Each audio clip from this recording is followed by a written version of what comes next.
Professor Dershowitz, we appreciate you joining us. We read some of your editorial yesterday in the Wall Street Journal.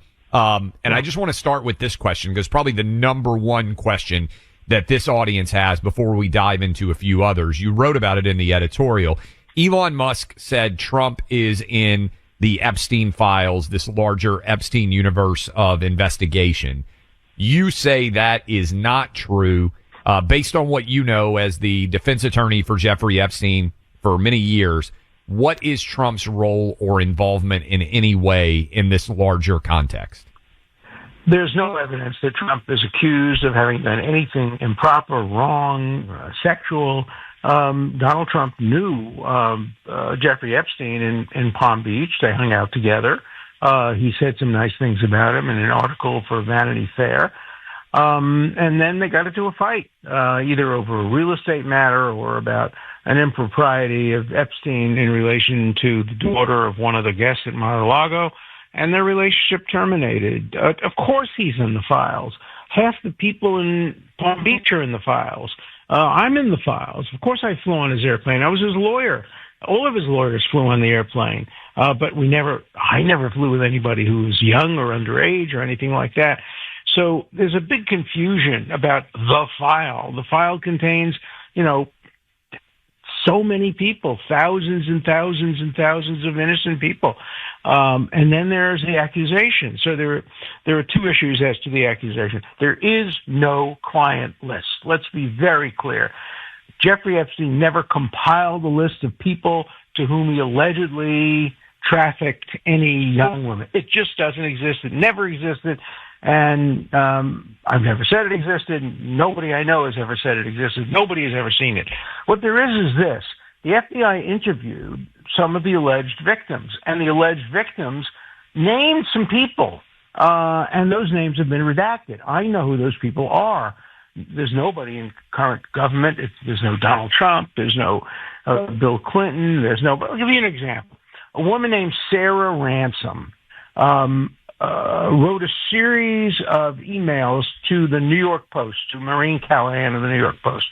In it, she accused Hillary Clinton, Bill Clinton, and Richard Branson of having underage sex with minors and said she had videos of them.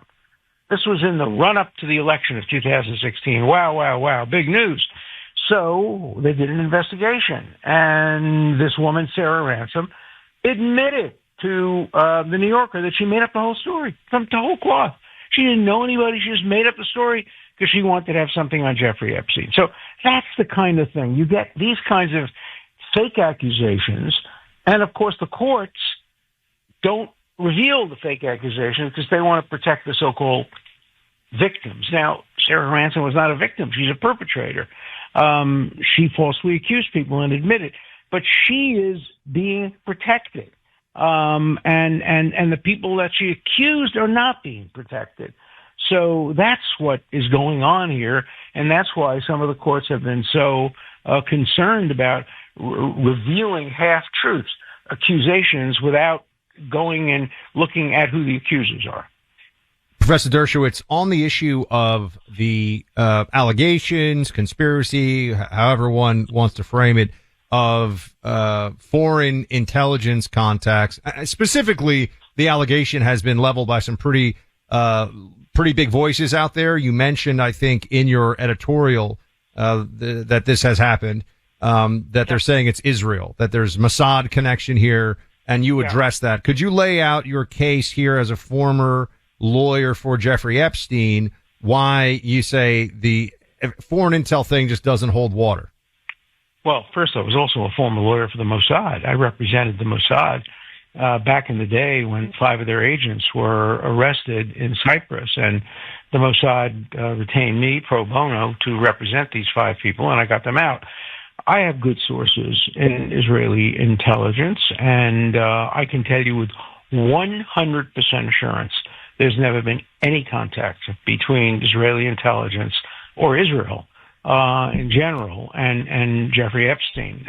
He became friendly after all this happened with Ehud Barak, the former prime minister. They did business dealings together. But there's never been any contact with intelligence, and the former Prime Minister of Israel, Bennett, looked into it again and stated on behalf of Israel, basically, that there's no truth to it at all. And this is logical. It would be impossible. Why? If he had worked for any intelligence agency, Mossad, CIA, any agency, who's the first person he would have told? His lawyers, me, and the other lawyers, when we were trying to get a good deal for him.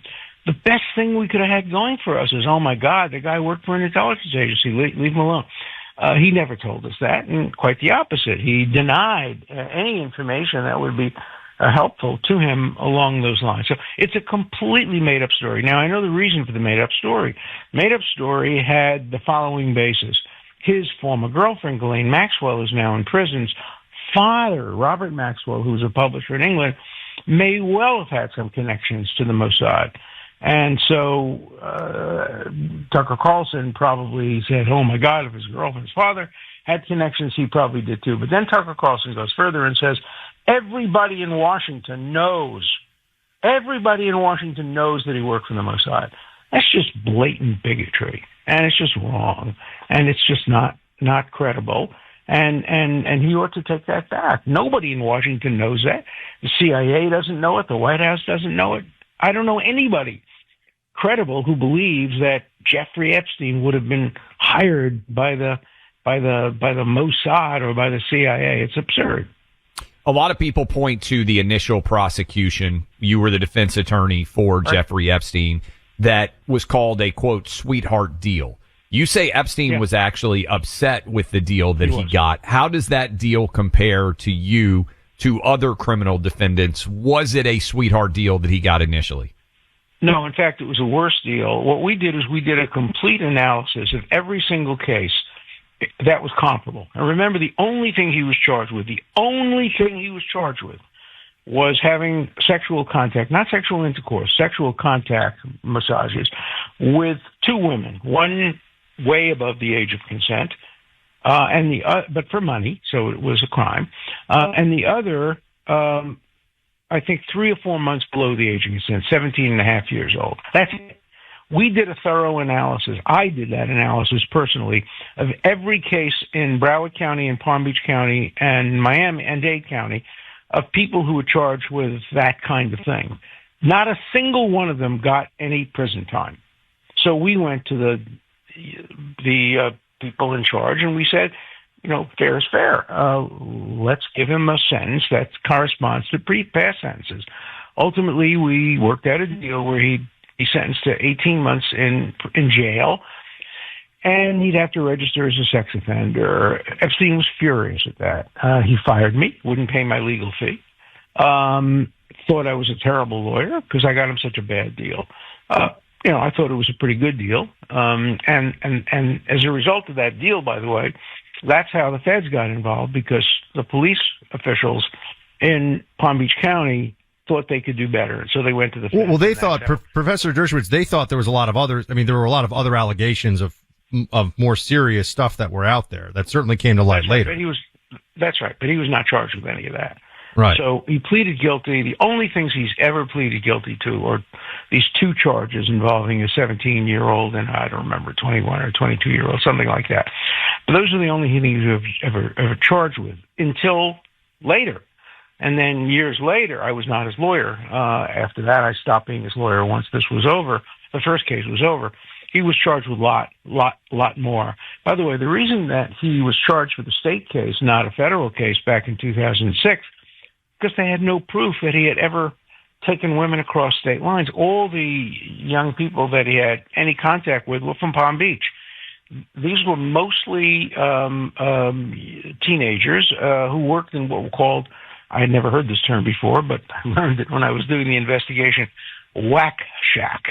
They were places in the West Palm Beach where you'd go and pay $100 and you'd get a happy ending massage. And so Epstein would go and his people would go and they'd go to these young girls who were making $100 and said, we know a guy who'll give you $200 if you do the same thing. And that's how it started. So it was all local, and they couldn't get him on federal charges because it's not a crime to pay for sex locally. It's not a federal crime; it's a state crime. So he pleaded to that state crime. We're talking to Professor Alan Dershowitz. I put up a poll. 70% of people who responded to that poll said they believe that Kash Patel, Pam Bondi, Donald Trump are lying about what's in the Epstein case in front of them right now. I imagine that those same 70% are going to say, well, of course, Alan Dershowitz is going to lie now, too. What should happen? What interest would I have in lying? I have no interest in the case at this point. I've been completely cleared and vindicated of anything improper or wrong. I'm just there to try to straighten out the record. I know the facts. I looked at the investigation. What should happen is what I said should have happened from day one. Everything should be revealed. But by everything, I mean not only the accusations, some of which are false. We know that the Sarah Ransom accusations were false. Everything should be revealed, including the negative information about the accusers. And there's lots of negative information about the accusers. Some of the accusers ultimately helped Epstein recruit young women. And so everything should come out. But what shouldn't happen is selective release. That is just the accusations without the negative information about the accusers. That would be unfair. What's fair is to produce everything so that the court of public opinion, people can make a fair judgment as to who's guilty and who's not. Look, we know the names of people who have been accused. They are some of the most distinguished people. These are public records. George Mitchell, the man who brought about peace in Ireland and peace in the former Yugoslavia, he was accused of having unprotected sex on a half a dozen occasions. Another person was Bill Richardson. That's been made public. He was the former ambassador to the UN. Another person was Ehud Barak. And so we don't know whether there's any truth to any of these accusations. We know they're out there, and they've been covered widely in the press. The Miami Herald wrote article after article after article by a totally one-sided and biased journalist who was trying to get the Pulitzer Prize and didn't, because her reporting was not accurate. Last question for you here, and we appreciate the time. Has President Trump asked your advice about what he should do? And just to reiterate, he is not named, accused, anything like that, based on everything you've seen. No, not at all. I can tell you categorically he's not accused. And no, he's not sought my advice. I have written my op-ed in the Wall Street Journal. I've talked about it in shows like yours. I'm, right now on a book tour promoting my book, The Preventive State. And so I'm anxious to have television and radio interviews. And while I was on my book tour for The Preventive State, this story broke. And so I've been talking about the story more than I've been talking about my book. Thank you for Dershowitz, the time, sir. Thank you so much. Thank you. Sure. We'll be right back.